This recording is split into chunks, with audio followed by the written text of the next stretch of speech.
It's really a rare opportunity that we have today to explore the public areas of this grand mansion. I'd like to thank my partners for pulling all the historical information together. That was Bob Ellis, the Society historian, Brian Smith, who created that video 20 years ago and is more relevant now than it probably was 20 years ago, and Ellen Racine for pulling together a folder of a lot of old pictures of the mansion and the like. What we have out in the bar area is 20 minutes, the first 20 minutes of Brian's video, but we also have the disc of the 90-minute CDs of the 90-minute presentation that for a small donation you can grab and take one home. And Bob Ellis helped me a lot with this. I really appreciate it. This mansion was originally built by Daniel B. Wesson of Smith & Wesson fame when he was 61 years old, and it was built in the late 1880s. It was built as a summer home. You can imagine his permanent home. I had heard that this is only one of the 10 mansions that he built. It's also the only one that's left. As you can tell, Mr. Wesson was a very wealthy man. This is a result of a successful firearms business that he based in Springfield, Massachusetts. The estate originally contained some 100 acres with stables for expensive horses, carriage roads, ponds, bridges, fountains, a large greenhouse, housing for the employees, and a sophisticated water system that pumped water from Bartlett Pond to the mansion grounds. And if you look at the different posters we set up, there's different topics, and one of them is just on the water system. I think it's the one back there, which is pretty sophisticated for that time. The story of White Cliffs began in March of 1840, when Captain Cyrus Gale agreed to rent a shop near the Assabet River on Northborough to a gunsmith who had been working in Grafton. This gunsmith was Daniel Wesson's older brother, Edwin.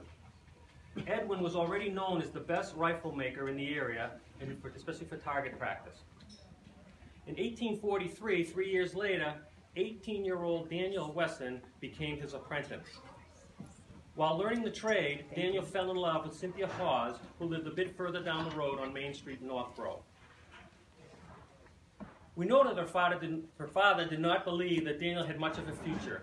He is quoted as saying that Daniel was a mere gunsmith with no future. As a result, Cynthia and Daniel eloped to Connecticut in 1847, where Edwin had moved his business. After Edwin's early death at the age of 37, Daniel stayed in the firearms industry. The same year, while working as a subcontractor in Vermont, he met Horace Smith of the other part of Smith & Wesson. They decided to set up their own business, but it failed a few years later. They sold their technology to Oliver Winchester, and their technology became a basic design in the famous Winchester repeating rifle. Several years after that, Smith & Wesson met again. They started their second company, and this was based on their newly designed small revolver that used their patented cartridge. They built their manufacturing facility in Springfield, and with the onset of the Civil War, their business grew rapidly. By 1865, they both had reported incomes of $160,000. They made them both the wealthiest men in Springfield at the time. In the early 1880s, after the death of his wife's parents, Daniel agreed to his wife's request that they build a summer home near her childhood home in Northborough. After the death of the Wessons, a newspaper article, there was a quote that the Hawes, they lived upon part of the premise of the present Wesson mansion. Their old well now beneath the rustic pagoda-like structure near the street. Many of you probably remember the structure, which was removed at the time of the construction of Stratton Way in 1993. And there are pictures of it in the book, and there's pictures of it in the video, and I think it'll come to mind to anyone who's in town before 1993. After the completion of the mansion in 1886, they came to Northborough every summer until about 1901, when their health began to fail. We have some information in the files regarding Mr. Wesson from the locals who were interviewed shortly after his death in 1906. Mr. Charles Anson Rice noted that Daniel Wesson and his brother were quite quiet, sober, and industrious. He also commented about the lion fountain that Daniel Wesson gave to the town. It appears there was a dispute over its location. This is a quote. So this caused the placement of the Lion Fountain to rupture within the community. The Wesson Fountain had a sort of cold reception. What would have become of the thing, the Lord only knows, if certain enterprising citizens had not assembled one night when the greater part of Northborough was sound asleep and firmly planted that fountain where it has since remained, directly in front of the town hall. Another fellow, a Mr. Henry Leonard, who was also interviewed, turns out he was the superintendent of Daniel Wesson's property here. And he mentioned, "I have never met a more kindly man. He was just in all his dealings with his fellows, and his death was a great loss to his family and friends. He took a great interest in his conservatory, said to be one of the finest buildings of its kind in the state, while his powerhouse for the water supply was also a favorite structure." And on one of the posters we have a picture of the greenhouse, which was huge, which is now where the bank, there's a bank right at the corner of Maple Street and Main Street. After the death of Daniel and Cynthia, there was a newspaper article in 1910 and reported that Alfred Thomas was born in England and settled in Worcester, and he had bought the property for somewhat less than the $1 million that supposedly it cost to build it.